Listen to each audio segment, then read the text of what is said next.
Question is it okay to buy my 2 years old son two, toys, birds, ducks, and others of toys that are in the shape of animals?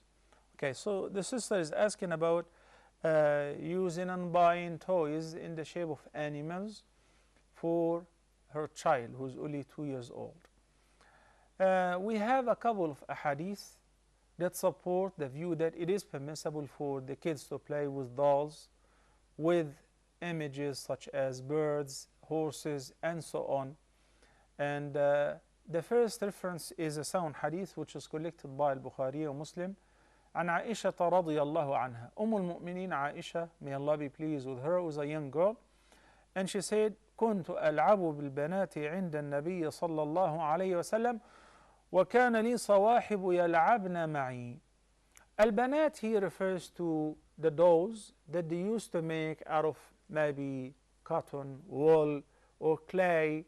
So she said, I used to have these banat, these dolls, on the images of girls, which I used to play with.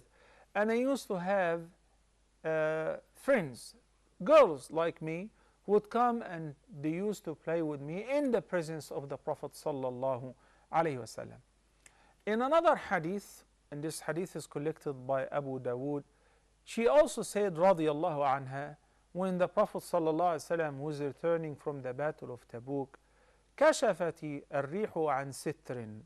The wind blew and the wind uncovered the curtain. So she had a box full of toys, so they were scattered. And Nabi sallallahu alaihi wasallam entered upon her while the toys are in front of her. So he saw the toys. He said, what are these? She said, my banat, my dolls, my girls, which I play with, and so on.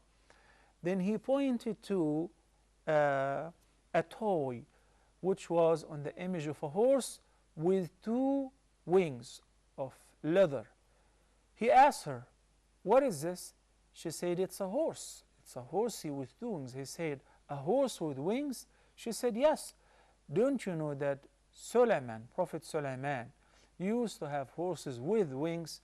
So the Nabi sallallahu alaihi wasallam smiled until his front teeth were showing. This is what Aisha radiallahu anha wa ardaha narrated.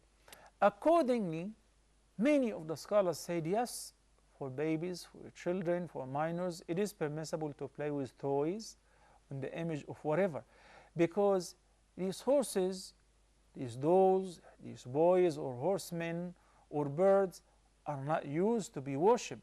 Rather, they are being utilized as toys. Utilized as toys, not as a holy or sacred images, such as what the kuffar used to do. The purpose of prohibiting making statues and carving images, because people used to worship that. But for the children, they play with them. They do not treat them as sacred. And according to the 2 ahadith, it is permissible. And the Prophet ﷺ have seen her in more than one incident, a few occasions, and he approved that. Especially in the incident where there was a horse, a toy which was made like a horse, very obvious, with wings. And you know what happened in the dialogue between Aisha radiallahu anha and the Prophet sallallahu alaihi wasallam. Yet some of the scholars, especially the contemporary scholars, said that it shouldn't be as identical as a living creature, like a living bird or a living doll. Nowadays we see dolls of babies and they also talk. The eyes are like real, the hair is like real, and so on. So they require that it shouldn't be the same. And Sheikh Ibn Uthaymeen, may Allah have mercy on him, said to come out of this confusion, if you do anything to the face to change it, like if there are no eyes or nose or whatever, so it would not be looking like a live image of a live creature, then it would be best. But he did not say it is haram though. By the end, we provided you with the hadith which allows using the toys on whatever image for the babies and the children to play with, and what is preferable in this regard. Barakallahu feekum.